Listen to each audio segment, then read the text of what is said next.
I oppose this war, but now America must win it. When President Trump decided to take America into war with Iran, I wasn't happy. I wasn't convinced the administration had made the case to the American people. I worried about another conflict in the Middle East. I worried for Israel. I worried about American lives. I worried about where this might lead. Those were legitimate concerns. But today we're asking the wrong question. The question is no longer whether we should have entered this war. We're in it. Whether we should have entered the war or not no longer changes today's reality. American troops have already been killed. Iran continues attacking our forces and our allies across the region. So now the responsible question is this: what outcome best protects America now that we're here? I believe the answer is increasingly clear. After 47 years, this may be America's best opportunity to finally end one of the most dangerous regimes in the world. And if President Trump truly believes that, then he has a responsibility to explain it to the American people. Instead, he's wasted months where he could have been changing hearts and minds. Instead, he's largely just gone silent. For 47 years, the Iranian regime has been at war with the United States, not always directly, but through terrorism, through Hezbollah, through Hamas, through the Houthis, through militias in Iraq and Syria when we were fighting in Iraq, through attacks on our troops, through hostage taking, through assassinations, through efforts to destabilize nearly every corner of the Middle East. Remember Beirut?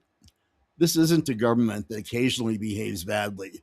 This is a regime whose foreign policy is built around exporting violence while brutally suppressing its own people at home.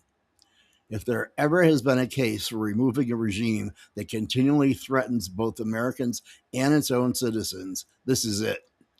So, what would victory actually look like? It wouldn't mean America occupying Iran. It would not mean another endless nation building exercise. It would mean an Iran that is no longer exporting terrorism across the Middle East. It would mean we have a weakened or preferably a dismantled IRGC. Hezbollah, Hamas, and the Houthis cut off from their principal sponsor, safer shipping lanes, more secure American allies, and perhaps for the first time in nearly half a century, the Iranian people having an opportunity to genuinely determine their own future. No one can promise exactly how the future unfolds, but we do know this: allowing this regime to survive guarantees more of the same: more terrorism, more Middle East chaos. But here's where I part with the company of the president. Leadership is not following the polls. Leadership is shaping them. If Donald Trump believes this war is necessary, if he believes removing this regime would make America safer, and if he believes it would give Iranian people their best chance at freedom, then he should be making that case clearly every single day, not hiding from it, not hoping events simply work themselves out, not leaving Americans wondering what victory actually looks like. The American people deserve an explanation. Instead, Washington seems paralyzed. Too many Republicans are afraid they'll lose support if they defend the war. Too many Democrats refuse to acknowledge that defeating this regime could actually be the right outcome. Everyone seems to be watching polls instead of leading. Real leadership right now would be taking the moral high ground and explaining to America and to the world how this is the best opportunity we've had in 47 years to rid Iran and the world of a regime that has spent 47 years exporting terrorism and its radical ideology. Meanwhile, Iran keeps escalating. American forces remain under attack. Our military is spread across the region, defending allies, protecting shipping lanes, intercepting missiles, and responding to new threats almost daily. Countries that depend on American protection are making difficult political calculations of their own.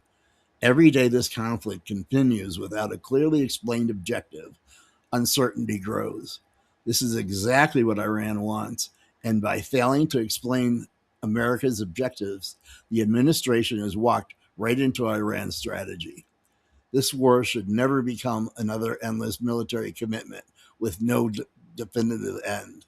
America has made that mistake before.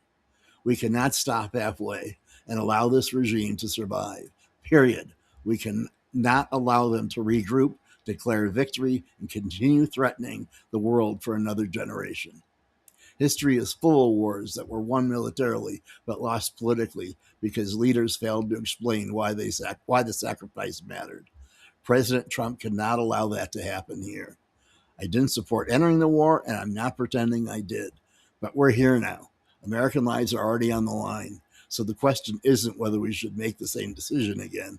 The question is whether we have the courage to finish what we started.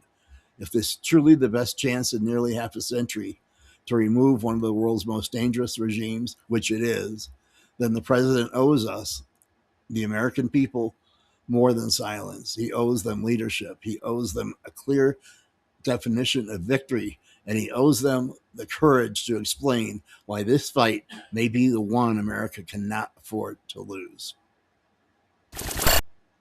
Thank you for watching. Please like and subscribe to this video and share it with your friends. We've been growing, and I really appreciate those new subscribers. And with your help and new subscriptions and likes and subscribers, it will help us to continue that growth. Thank you very much, and I'll see you on the next one.